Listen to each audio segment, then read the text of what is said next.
श्री संजय सिंह, माननीय श्री संजय सिंह। धन्यवाद मान्यवर, आपने इस महत्वपूर्ण बिल पे मुझे अपनी बात कहने का मौका दिया। मान्यवर, जिस तरह से देश में अपराधों की संख्या बढ़ रही है, हत्या, लूट, बलात्कार, जमीनों पे कब्जा करने की घटनाएं बढ़ रही हैं, उसी प्रकार से जजों की भी संख्या बढ़नी चाहिए और कोर्ट्स की भी संख्या बढ़नी चाहिए, कोर्ट रूम की हालत भी सुधरनी चाहिए। उस दिशा में ये एक अच्छी पहल है सरकार की ओर से। लेकिन मान्यवर, मैं आपके माध्यम से इस सरकार से पूछना चाहता हूं कि देश के जिला न्यायालयों में 5 करोड़ केसेस पेंडिंग पड़े हुए हैं, 5 करोड़ केसेस पेंडिंग पड़े हुए हैं।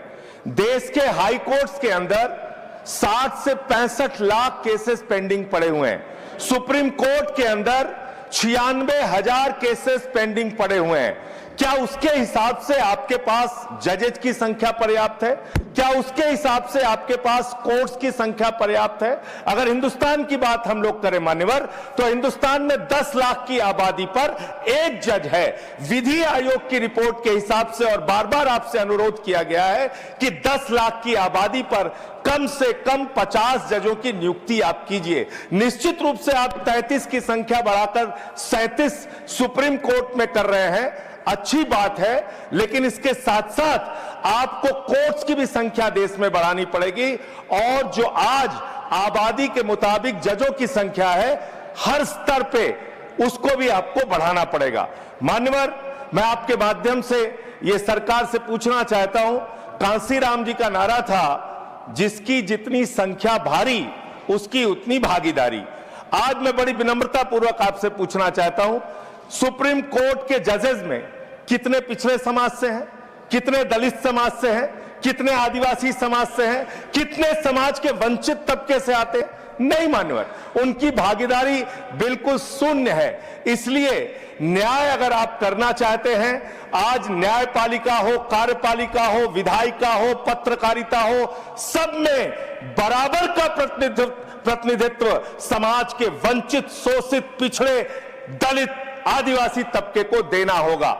इसके साथ साथ मैं अनुरोध यह भी सरकार से करना चाहता हूं, न्याय की स्थापना तब होती है जब ऊपर से लेकर नीचे तक न्याय करता हुआ दिखे।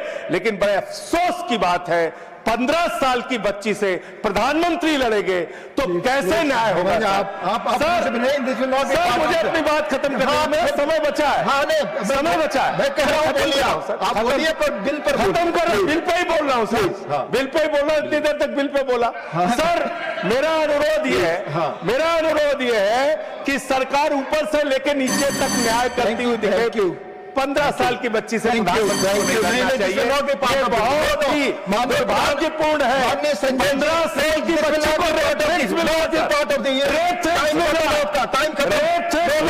15 साल की बच्ची को कैसे? धन्यवाद रिकॉर्ड। माननीय सदस्यगण, आपको मालूम है, प्लीज बोल। संजय सिंह जी पहली बार किसी गवर्नमेंट बिल को समर्थन दिया है और अच्छा पहल है बोला है, अच्छा लगा। प्लीज, झूठ सब संसदीय है, झूठ संसदीय है। प्लीज संजय जी बैठ जाइए, आप बैठ जाइए, उन्हें बोलने दीजिए। मैंने आपको तारीफ इसलिए किया क्योंकि आपने बिल को अच्छा पहल बोला। दूसरी बात, उन्होंने SC ST रिजर्वेशन जुडिशरी में बताया, ये अपॉइंटमेंट नोटिफिकेशन सरकार जरूर करते हैं, नाम तय तो कॉलेजम करते हैं। वहां SC ST का नाम अगर कॉलेजम नहीं भेजेंगे, सरकार अपने आप से नाम ढूंढ करके अपॉइंट कर नहीं सकता है। इसलिए कहीं गलत मैसेज ना आ जाए कि सरकार SC ST का अनदेखा किया गया है, गलत मैसेज ना आ जाए, इसलिए मैं स्पष्टीकरण करने के लिए खड़ा हुआ। धन्यवाद। माननीय सदस्यगण, प्लीज नो प्लीज। माननीय सदस्यगण, मेरा आप सबसे निवेदन है, एक मेरा आप दोनों बैठ जाए, it is not going on record. No, नहीं। माननीय सदस्यगण, आप सभी अच्छी तरह जानते हैं कि बड़े पदों पर बैठे हुए लोगों के बारे में कोई टिप्पणी करना चाहते हैं तो सब्सटेंसी मोशन लाना चाहते हैं। अब ये रूल से अवेयर होते हुए भी आप ऐसा करते हैं, दुर्भाग्यपूर्ण है। प्लीज माननीय श्री संजय यादव महोदय,